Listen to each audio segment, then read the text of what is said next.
I've always believed that global success can be achieved from any pocket of the world. Being here in rural Cape Breton throughout the pandemic has proven this, not just for myself, but for entrepreneurs everywhere who've adapted and found opportunities in spite of significant challenges.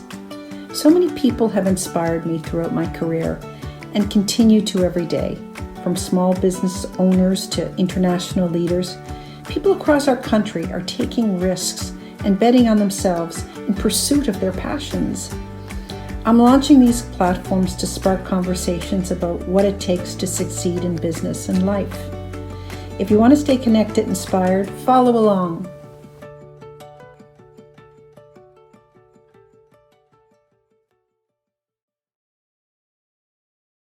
Today, I'm speaking with who I believe to be one of the most incredible leaders in our country. Terry Paul is the chief of the Membertou First Nation in Cape Breton Island, Unama'ki, a position he has held since 1984. During this time, Chief Terry has guided his community and administration into one of the most open and efficient First Nations communities in the country. Chief Terry has served on numerous boards and task forces and is one of the original founders of the National Aboriginal Capital Corporation Association, which started out as 7 Aboriginal corporations and has grown to over 50 Aboriginal financial institutions across the country. He has achieved many inspiring accomplishments in his current role, including doubling the land base for the community of Membertou and increasing the employment rate within Membertou to nearly 80% in the community. To change their community, the chief and council started restructuring the band's administration, adopting the principles of efficiency and openness from the corporate world. Membertou became transparent with its finances and aggressively pro-business, seeking opportunities wherever they appeared. On March 7, 2019, Chief Terry announced that Membertou Development Corporation was awarded the designation of one of Canada's best managed companies. And this past year, in 2021, the remarkable 4-decade-long transformation of the community reached a new milestone, with Membertou's co-ownership of the largest shellfish producer in North America, Clearwater Seafoods. Chief Terry led the $1 billion deal to buy the Halifax-based company on behalf of 7 Mi'kmaq First Nations, along with Premium Brand Holdings Corporation, a specialty food company based in BC. Throughout all of this growth and change, community has always been at the heart of everything he does in Membertou. Community drives decision-making, thought, and most importantly, action. Chief Terry is a hardworking and gutsy leader. His determination, vision, and bold leadership has helped create one of the most prosperous and forward-thinking First Nations community in our country. I know this conversation will leave all of you feeling touched, encouraged, and inspired to make a difference in your own community or organization.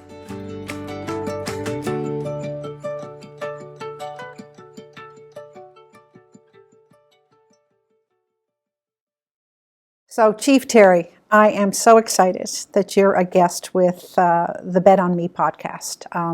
While I was here in Cape Breton during the pandemic, I thought, wouldn't it be good to bring, to let Cape Bretoners know more and Nova Scotians know more about the leaders in Cape Breton and also across the country. And so we're putting together this podcast and meeting with amazing people. You're my first choice. You really are. You're a fantastic leader.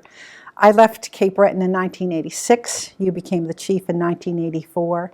And what you've done in this community, not only in Membertou but beyond, has been absolutely amazing. You are a leader beyond reproach. And so excited to have this opportunity to talk with you. I appreciate it, Anna. Yeah. I appreciate being asked, and I'm honored to, talk to people about what I've done, and certainly if it helps people to move forward, that's good. Yep, it is good.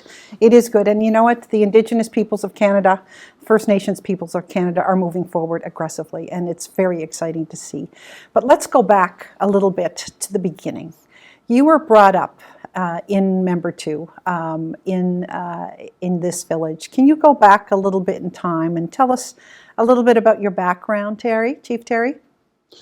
Yeah, I was born in Membertou, and back then, in the early 50s, it was a lot different from what it is today. Yes. You know, there was no indoor plumbing. The roads weren't paved. There was no street lighting, and and most families in the communities weren't well off at all. No. I mean, it was, pretty well extreme poverty. Yes. And there's absolutely no doubt about it. And I remember, really having difficulty, just being fed, for that day. Yeah. So, and it was like a common thing throughout the community, and it was really, really difficult. And I think it wasn't for the community itself helping each other. It would have been, I don't know if I'd be here. Amazing. So it was really difficult. There was no prospects of jobs. We weren't able to get them at all. And the police, the only time the police came up here was to arrest someone, or serve a warrant. And it was, I don't know, this atmosphere about being afraid of them too, where, every time the police came up, then we would all run. Yeah. And I often wondered why. I didn't even know why we ran. Yeah. I asked the question, why are we running? Yeah. So, well, it's the cops. It's the cops. So. Yeah. And there was no real reason to be doing that. Yeah. So that was the environment you grew up in. The environment of the community. It was tough. It was tough, but it made you tough, didn't it? Yeah, I believe it did. Yeah, I just didn't want my circumstances, defining how I, lived, or continued to live. So I made it a strong point that I wasn't going to continue being in that situation. Absolutely. And even you went to the residential schools, didn't you, when you were a young boy? Yeah, we were sent. There was the majority of the children in pretty well all the Mi'kmaq communities in the province, in the Atlantic, were sent to what they call the Indian Residential School. And in Shubenacadie, right? Yeah, and there was a number of them that were established across the country, and the purpose of them was to really try to convert. In the words of a bureaucrat, was to get the Indian out of the child. Yeah. And you may have seen them before, on TV, on what was happening to some of the children. The same thing was happening to us, most of us growing up, we had long hair, and it's part of us, it's part of our culture. Exactly. There's nothing wrong with that. It's your choice. It's part of who we are. Yeah. And that was the first thing that was cut. That's gone. That was gone. And it didn't matter who you were. Yeah. And so we, a lot of the kids had really nice, beautiful hair, and the next day they were bald. Wow. How many years did you go there? I believe, as I remember, I believed I went there for 4 years. 4 years. But they have records of 3 years, so I'm not sure what happened to the other year. But I remember being there about 4 years. So you would be taken from your parents here in Membertou, driven to Shubenacadie. How long before you saw them again? The following year. You could go home for summer? At the end of the school year. At the end of the school year. Unbelievable. Huh? Yeah, and it wasn't just a direct trip from here to Shubenacadie. We were all gathered together, and I remember being gathered in Eskasoni, and they had billets, and that for that night, for us to be leaving that day. Yep. And we were all gathered from all parts of, pretty well all parts of the island, and from there we were bused to the trains in Iona. Wow. And so you went there by train? We went there by train. So that was a 2-day trip? Pretty well, Pretty like, well. you know, as I remember, you know, it was, I remember it being pretty late, Yeah. getting arriving there, like, Wow. and, Wow. and also going home, arriving in, Yeah. I think at that time, we stopped in Sydney Mines on the train. On the train. And then we were picked up from there. From there. To come back home. Unbelievable story. Unbelievable story. Hmm. So you got through that.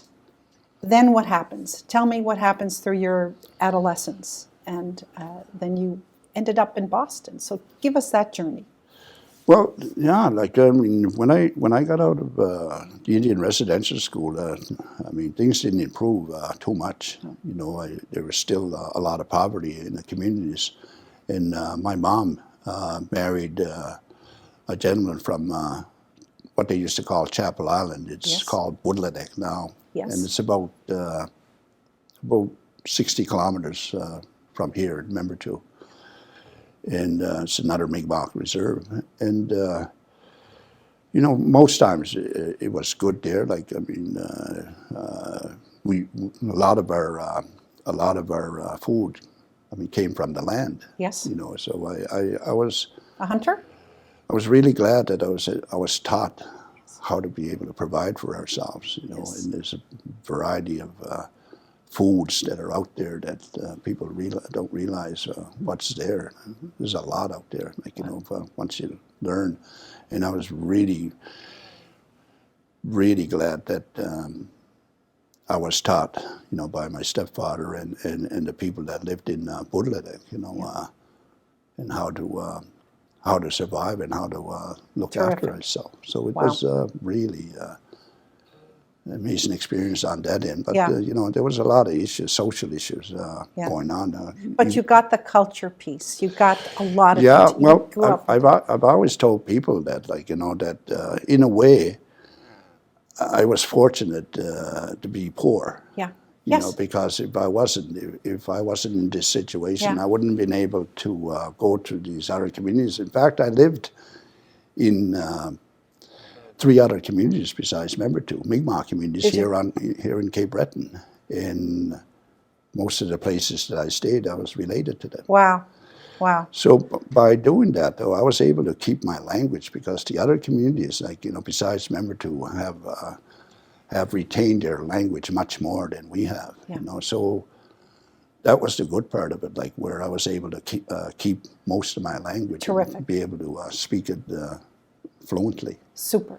Yes, Yeah. which I do today. And Which you do today, you know, which very, is wonderful. What an advantage. very fortunate. The language is coming back, isn't it, Chief Terry? Yes, it's slowly coming back. Slowly coming back. Slowly. And So- we're very conscious of that and, Yep. and the concern with that. And so we are all the communities are working together to help bring it back. Which is wonderful, which is Yes. absolutely wonderful. So tell me, what happens after Chapel Island? What happens next?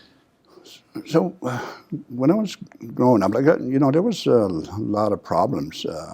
Part of the reason why I ended up in foster homes, you know, in these various reserves, and my mom, like, wasn't well most of her life. Okay. You know, and so that caused a lot of issues within the family. Like, and she wasn't able to look after us. So I guess the next thing that happens is that you end up in a foster home. Wow. How many siblings did you have? I had about 7. 7. Yeah. And did you go to the foster homes together? No, or we didn't. All apart? All apart. Wow. Most all apart, yeah. Wow. And, you know, we didn't really grow up together, but at the end of it all, that we made sure that we connected. And, Great. you know, to this day, we connect with each other. And Super. Wow. We know who we are, and in fact, I visit them quite often. Wonderful. What a journey. Wow. Yeah. What a journey. So how did you get to Boston? Well, as I said before, like, it's really difficult. It was really difficult, even like in the early 70s. You know, there was hardly any jobs to get here. No. You know, not, like, even for anybody. For anybody, And so yeah. it was even worse for us. So there was no prospect of getting a job. But we always had this habit of, of going to New England before it even wasn't Yeah. New England. Yeah. You There was know. always a migration, Yeah, right? there's always Down. that, Yeah. and it's either going to Maine to pick blueberries or Yeah. even going to Boston to go to get your education or go get work, mostly getting work. At work. And I started going to Boston, in fact, when I was still going to high school, like, during the summer. Did you? Okay. Yeah, to get jobs. And when I got there, I was just totally amazed on how quick you can get a job. In Yeah. fact, you had a choice of getting jobs, Yeah. but Yeah. it was all, I didn't realize that. The job was a job, and Wow. most of what I could get was factory work. Yeah. And that was minimum wage. Yeah. But minimum wage, to me, was better than Nothing. making nothing. Exactly. No unemployment insurance back then. Yes, right? Nothing. yes. Yeah. And you had money on the weekend. Yeah. That's great. Not much, but you had that. But it's a whole different world. The city of Boston, Yeah. much, much larger than Yeah. all of Cape Breton, Yeah. from what But I was used to. seeing that, Terry, must have influenced you immensely, huh? Like, I believe travel and seeing other things and other ways of life really has impacted my life. That must have really impacted your life, to see a place where you can get a job easily. And here you've come back and created that. But tell us what you did while you were in Boston. Like I said, I went there, started going there as a student, and after that, like and it was like the late '60s. I started going there, like as a summer student, and after high school, I went to. It was just after the turn of the '70s that I went there, like permanently. Permanently, That's what was in my mind, and I started working for a firm that was a fabrication firm, and the union, I was with a labor union, and I think it was the United Steelworkers of America, and but still minimum wage. Yeah. And so, the job was good. I liked it. I was operating what they call cranes, to move steel and fabricated stuff. And it's a lot of fun, but still low wages. So what happened was that we went on strike to get better wages. Yeah. So during the strike, and it lasted a lot longer than I realized, and there was no strike pay in that. So Wow. I had to find Other work. to feed the family and that. And in the meantime, I got hooked up with the Boston Indian Council. Yes. I started realizing there's other indigenous people In Boston besides Mi'kmaq. Yeah. In fact, they had a service center that looked after the what they call the transient indigenous population. So it could be workers, it could be university students, it could be the military, but they were indigenous. And there was about 30 different tribes from either Canada or the United States that went through Boston, and through the So Boston what did you Indian do Center. at that Indian Council? What was it that did you help find them jobs? Did you place them? Did you do things like that? So, well, there was an opening that came there, and it was for a position called a job developer. Yeah. Okay. And it was part of a program, a federal program that the center was able to get, and it concentrated on finding training or jobs for indigenous people I see. Around New England. Okay. Not only Massachusetts or Boston, but around the New England area. Mm-hmm. And I was fortunate enough to get it, and what that cost me to travel pretty well all over the United States. Wow. Particularly in New England, because there's indigenous people in every state. Yes.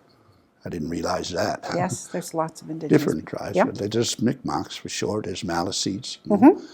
But there's others past McQuarrie, and there's a whole number of different tribes. Are there Iroquois down there? The Iroquois, the Iroquois is not a tribe. No. The Iroquois is a confederacy See, yes. that consists of a number of tribes. Yes, yes, Okay, yes. but there were people that came down, and Yeah. they were Iroquois. They were either Mohawk or, Yep. and part of that Iroquois confederacy is the Oneida, Yes. the Onondaga, Yeah. in northern part of New York. Yes. So we met all those people. Yeah, the Navajo, Wow. the Hopi. Yeah. So they all, either they were going to school, but they always went to the center to get Work with you. service or even to help out. So how long were you there?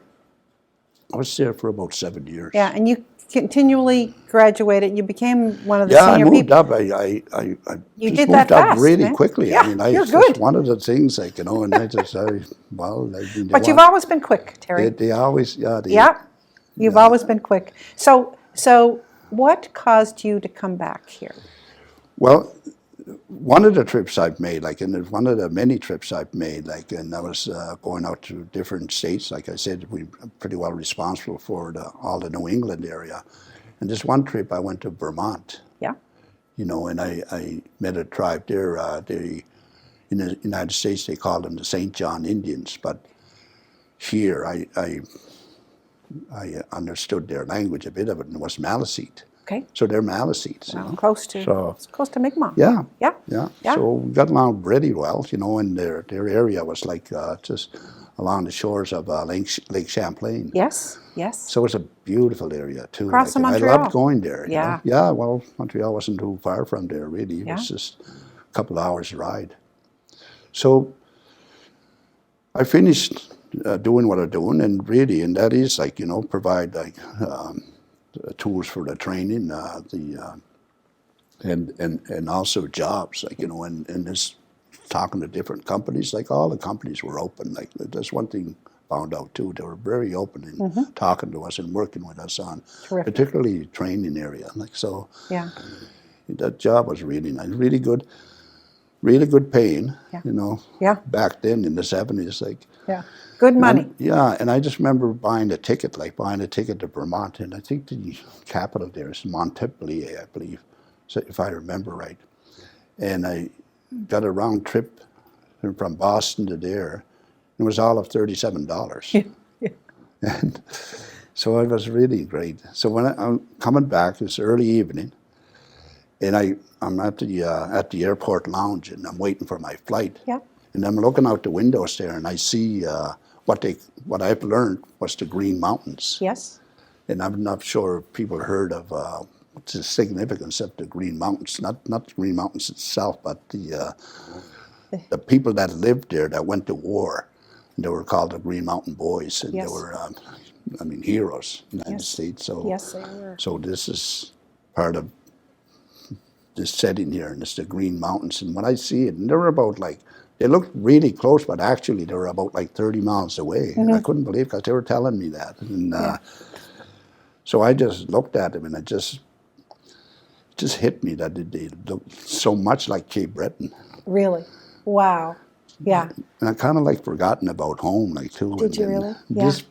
I see this, and it brings up Cape Breton on its own. Wow. Wow. And then this is like a Friday evening. So you have an Everybody's epiphany. supposed You have to an be- epiphany. You Yeah, say, everybody's supposed to be happy and socialize and enjoying themselves. And here I am, pretty well crying. really? Wow. Wow. No. It hit you hard. Yeah, Yeah. going to Boston, not Yeah. home. Yeah. So that's where I believe I made up my mind Okay. to come back to Cape Breton. Wow. What year was that? 1980? 84 you became chief, right? You got on the council a little bit early. No, it was earlier than 80. Yeah. Was it earlier than late 70s? Yeah, it's because it was around 76 or 77. Okay. Because in 77, I came home and I got here for a while, didn't do anything, was just trying to find where I'm going and that. Although I did have a good background, Because you picked up some education in Boston too, if Yes, I recall. yeah. That's part of your history as well. some finance and management courses. Which is at the great. local community college Yep. there. I think they call it Bunker Hill. Yeah, terrific. Yeah. So and with the the Boston Indian Council too, and people that were Indigenous that were head of big government departments. I got a lot of advice from them. Yeah. It's always really good to get advice from people that know more. Yeah, exactly. But you knew a lot. You had a great background to come back. So what did you see when you came back in 1976, 77? Tell me when you came back to Membertou, what did it feel like? Well, it was not much changed. No. No, not much changed really, but a little bit better. And I know we had the local newspaper here called the Mi'kmaq News. Yes. And I was just fortunate enough to get a job with them as a advertising manager. Is that how you started? Yes. Oh, wow. Yeah. And actually, I replaced a person that later on became chief. Really? And that's Chief Rod Google. Yes. He had that job first, but he moved on back home and he got a better job. And that, so this opened up, and Yes. I was fortunate to be able to get the job, and with a company car. With a company car. That's What unheard more of. would you want? Unheard of, you know. So I was really doing really well, and I was getting, again, like a really good pay. Somehow I'm able to make good money on things like this. I think I was making more than the executive director at You're a times. good negotiator, Terry. I know that about you from many, many people. Yeah. Wow. So 37 years you have been the chief of Membertou. Oh my God, the changes that have taken place here is unbelievable. You're the biggest developer on the island. You are, your employment is at over 80%, which is absolutely phenomenal number. You have created, when you drive into Membertou, it's like a small city, right? It blows me away what you have built here over the years.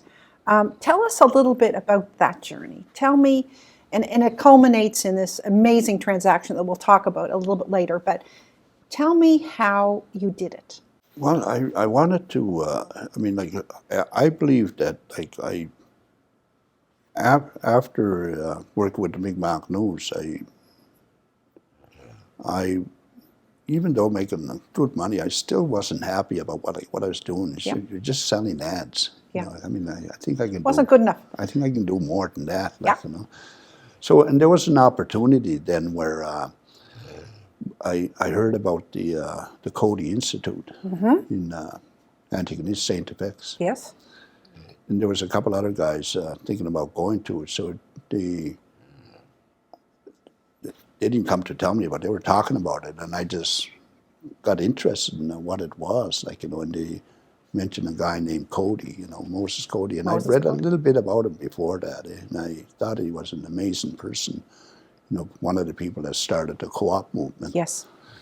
So they had a program there, and it was an extension program, and it was an international program, and it was developed mostly for developing countries, they called them. It's really third world countries. Third world countries at the time, yeah. Yeah, and of course, indigenous people were eligible to be part of that program.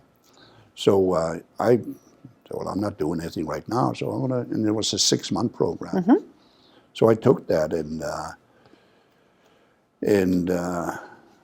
I think that really was really pivotal in helping me make the decision to lead. Make the decision to lead the community. Yeah. Yeah. Because of what I learned there, and when I got there, there was 68 different countries represented by the students that were there, and this is where I learned, wow,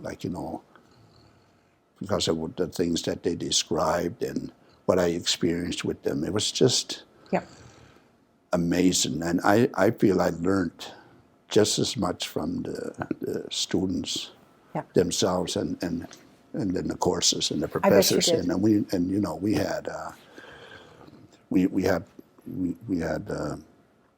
courses at night, and we had of course we had I remember one session I remember was called No More Hunger. Yeah. And it was a really sad session, and and it really opened my eyes on how the world is really like, and how fortunate we are, even though in our position, like the country itself as a country is very fortunate compared to what's happening outside the world there. And, it's just, I remember like an individual, but there was we were at the cafeteria, like this is lunch, like, and then lunch is lunch, you just take things for what they are, like, and I was sitting with these people, and there's a couple of them from Uganda, and they were having their meal, like, and we have our potatoes and meat and vegetables and that, eh? Well, they had that, but they were throwing ice cream in there and ketchup and relish and mustard, and they were mixing it all up. And I'm trying to tell him, no, you don't do that. No.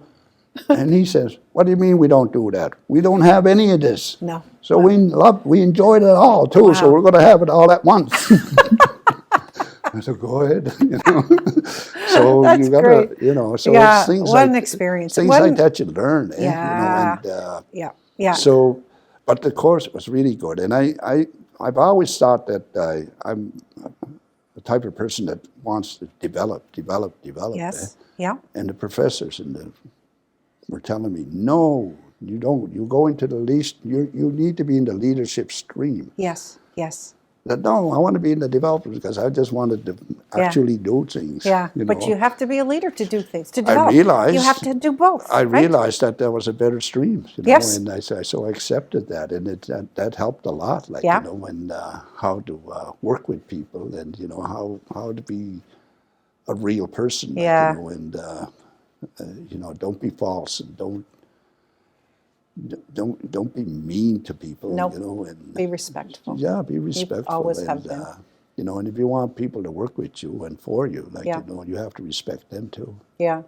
So that really started my way on to being into community development, actual community development, and just moving. Not just the brightest, but it's all, everybody. Lifting the ocean, right, as opposed to the ships. Like I say, like raising everybody Absolutely. with the tide, And you are an extraordinary leader, because not only do you lift the people in this community, you lift everybody in this community. I remember when I was here as a young girl, I didn't see, like, the Mi'kmaq weren't, around us, and we weren't here. But this is like, you've created this environment where everybody's welcome. Everybody's participating in this success, this development, right? And your inclusive leadership, your approach to leadership is extraordinary. It's extraordinary. When did you find the power to do this? What was your biggest first project that you did that really saw your capacity to grow this community, to develop something that really could be of benefit to everyone? When I entered the band council, and getting the job as a band manager before being chief, like, I could see a lot of things that were missing that I had in Boston. Yes. Yes. And like the procedure, like the proper administrative and management procedures and policies that you need to have in place in order to work well. Wow. And for people to buy in, and for people to understand, like, where they fit and where they're at, and how can they move, and these procedures and policies help do that. Yep.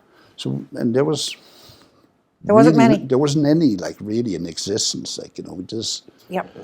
Yeah, you just met and didn't have a plan. Yeah, right? There wasn't really any plan, and it's just, and being pretty well totally dependent on the federal government, which is not a good place to be. Nope. And they pretty well determine how you operate. Yeah, yeah. So I seen that, and I wanted to change that. So the first things we changed was that.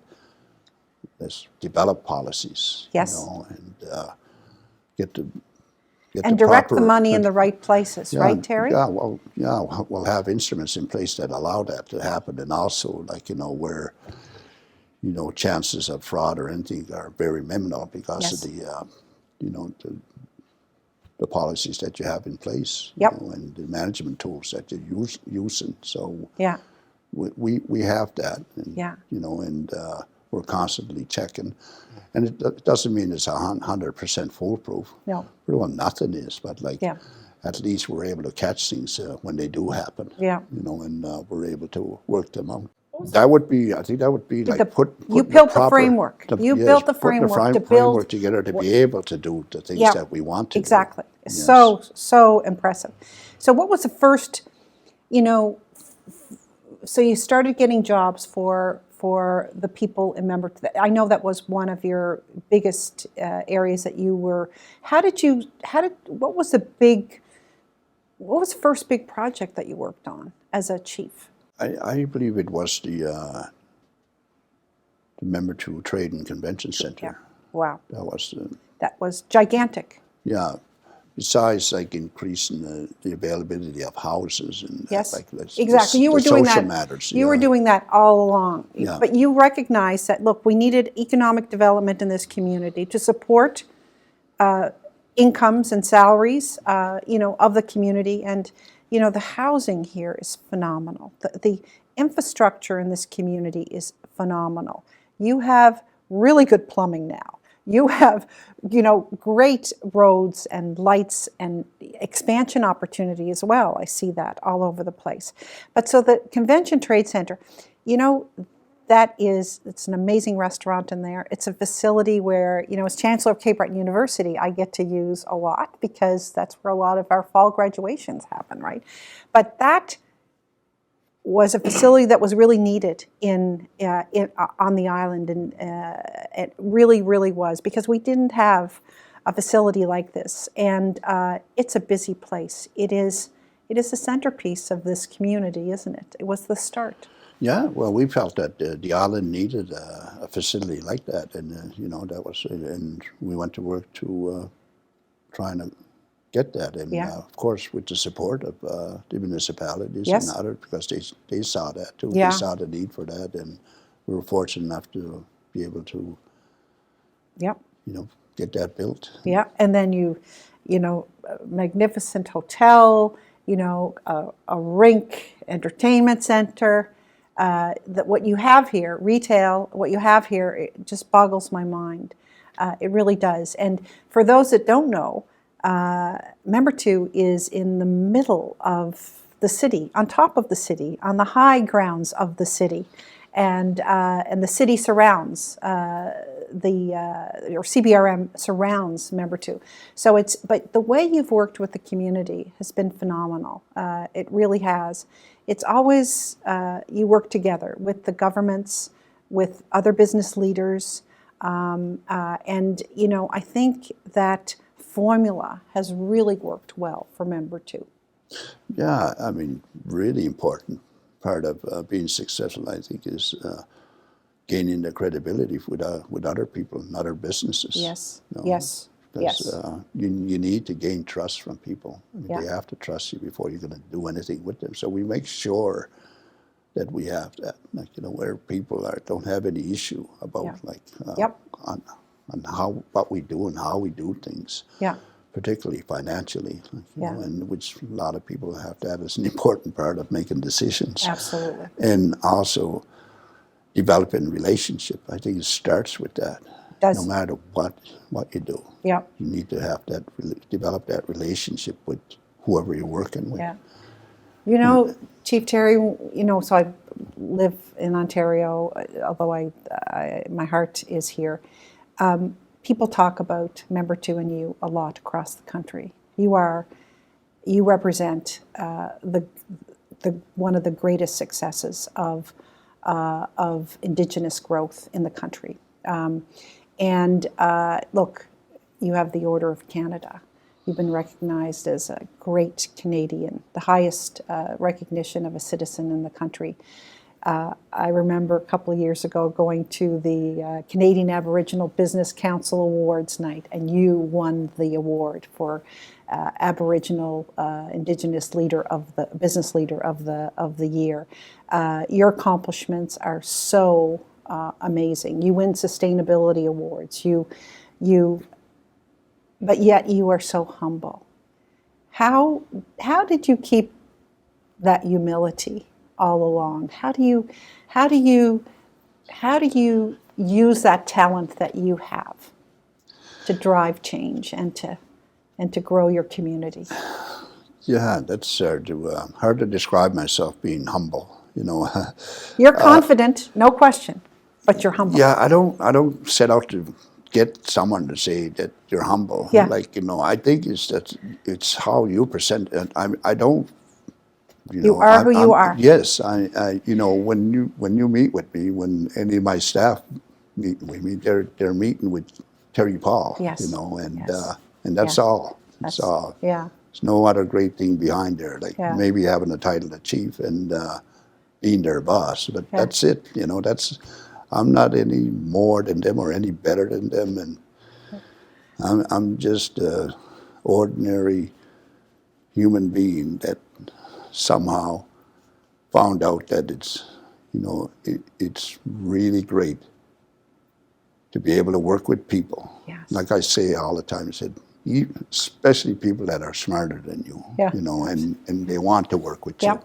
Yep. you. So You've surrounded yourself with have people like really that. great. You really have. Yeah, and working together, and it doesn't matter like whether you're Indigenous or not, as long as you buy into the vision, and the plan, and we can accomplish it working together. Yes, we and can. I know that. So And Terry, you have given me, look, you've been so respectful to me and to the community around. I see you around the university a lot. I see you around business announcements. It's just amazing. But I want to just talk a little bit about this most amazing development that that was announced a number of months ago, and that was the sale of Clearwater, where you and the Assembly have Membertou have purchased Clearwater. Now that is an amazing circular journey, isn't it? And so tell us how you made that happen. Tell us how you got there. Well, like I said before, the first thing is about establishing a relationship, which I did. When we first met, like the very first time, it didn't go well. Like there was no trust at all. We didn't trust them. We didn't like them. They didn't trust us, and I don't know if they liked us, but that's how it started. And it was. How long ago was that? That was probably over about 20 years ago. Really? Initially. Wow. Yeah, and I talked to them more about wanting to work with them, and that we wanted to sell our product to them, but they weren't aware of that. No. That's why I was coming to them, to try to establish a relationship with them. Yes. And so we did, and we both changed our attitudes toward each other, because we were more open about what the concerns were. Yeah. And we agreed that by working together we could accomplish a lot more. Yeah. And so the relationship developed, and it wasn't just then. It was other things like there was events that we went to, ourselves. You were part of them, like the golf, the charity golf tournaments that we go, and a lot of discussion then at the table, which usually happens, and just went on. And I remember seeing everybody there, and nobody knew we were talking about. No, I know. The Clearwater deal then, and amazing. it was hard to just keep yourself contained. That's right. Yeah. But we were able to, and so we just improved on our relationship as time went by. We did other deals before the major acquisition. You did. You had the 2 trawlers, right? Well, the Arctic Surf Clam deal, and that involved all 13 communities in Nova Scotia, plus a Mi'kmaq community in Newfoundland. So we have 14 communities involved in that one. Yep. And then we ourselves in Membertou bought 2 offshore lobster licenses off Clearwater, and we made that deal way before the decision on the major acquisition. Yeah. Did you know that major acquisition could come when you made that decision on the lobster trawlers? Yes. There was talk of that. They were talking and then fortunately we were talking quite often. They were very interested in Membertou and the Indigenous people, but particularly Membertou because we were the ones that were dealing with them very frequently. And so was it with John Risley and Colin MacDonald? Is that where it started? Yes. Just talking to them, them talking to me, and they were looking at. They were concerned about a succession plan. Yes. And they were at an age where they're pretty well ready to retire, and their children weren't interested in being part of the company, and that they had other interests. In fact, other companies. Yes. So we had, and they certainly didn't want to just give it up. No. And they wanted to make sure that whoever was taking over this company, that they would continue operating it in the way that they have, really good management, sustainability, and wanting to grow it. Yeah. And I said all those things to them. Absolutely. And I also I think what the kicker was that,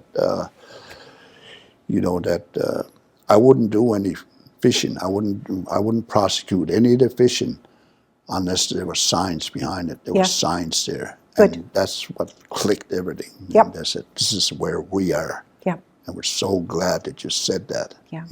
Yeah. We know you're real, And absolutely. John Risley sent me a note about sitting down with you that first time. And he said, Annette, I knew then that we were going to do a deal with this man. He is proactive, progressive, understands sustainability, and we have really our company in really great hands. And I remember him writing that note around. I sent him a note congratulating on it, but the compliment he gave you was phenomenal. It really was phenomenal. And what an exciting project. Is that one of the biggest projects by Indigenous peoples in the country, Terry? I believe it is. I think it is, too. That's what I heard it was. We didn't set out to do. Yeah. We just How much was it in the end? A billion? About $1 billion. About $1 billion, yeah. Wow. No, look, wow. When you take a look at your journey from that 5-year-old little boy that has to go to residential school, then, goes to another community, with a stepfather, is separated amongst the siblings in foster homes, goes to Boston, comes back here, and does this. It boggles my mind, Terry. It boggles my mind. How many people have gone through a journey like yours? Not too many. And I love your attitude. I love how you continue to be positive and optimistic and excited about this community. I hear that every place I hear you speak, because you see the cup being half full, not half empty.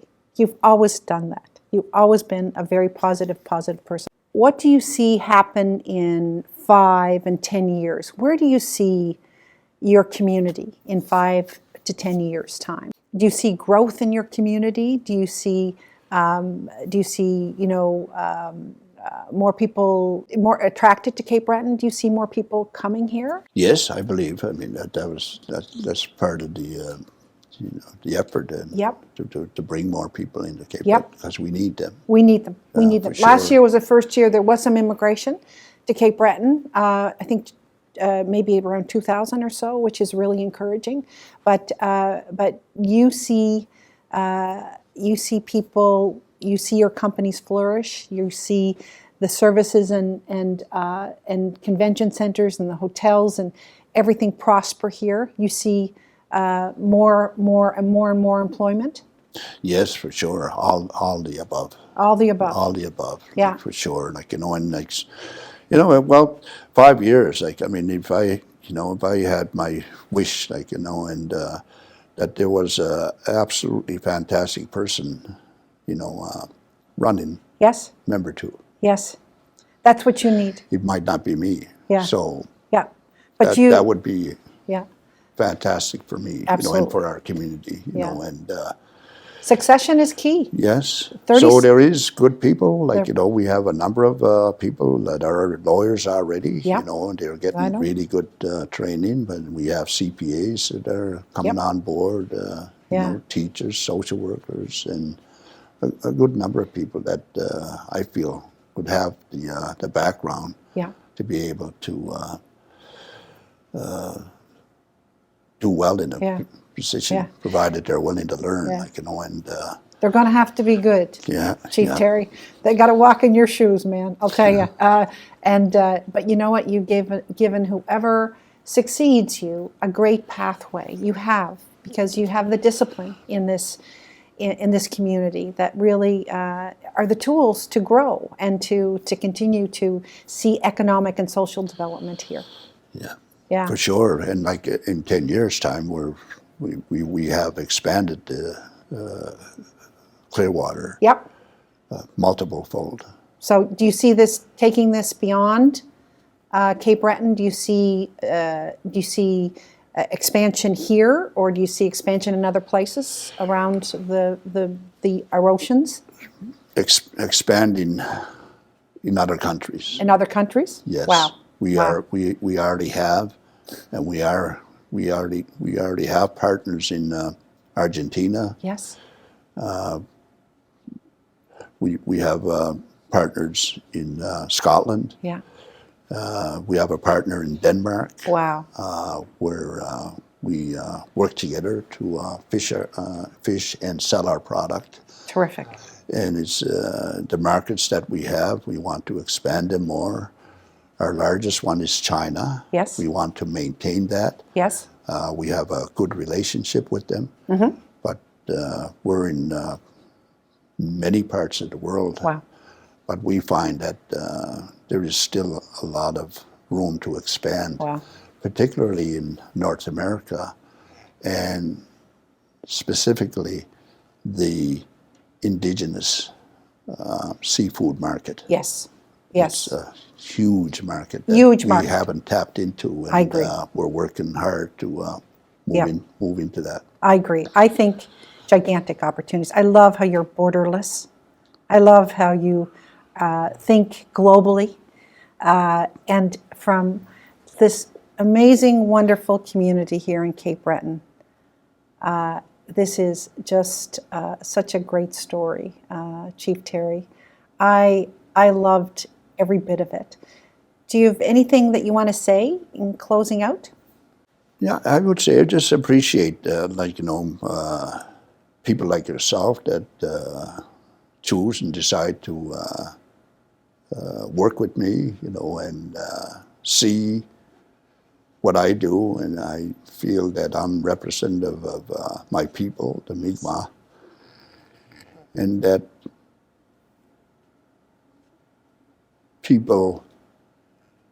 more people need to know that, we are people that, we are good people to deal with. Yes. And, and if we work together, I'm positive that we can move forward better. Yeah. Beautifully said, Chief Terry. You are good people. You're great people, and your story needs to be told. And I'm so privileged to be in a position to tell a piece of it. Thank you. Thank you.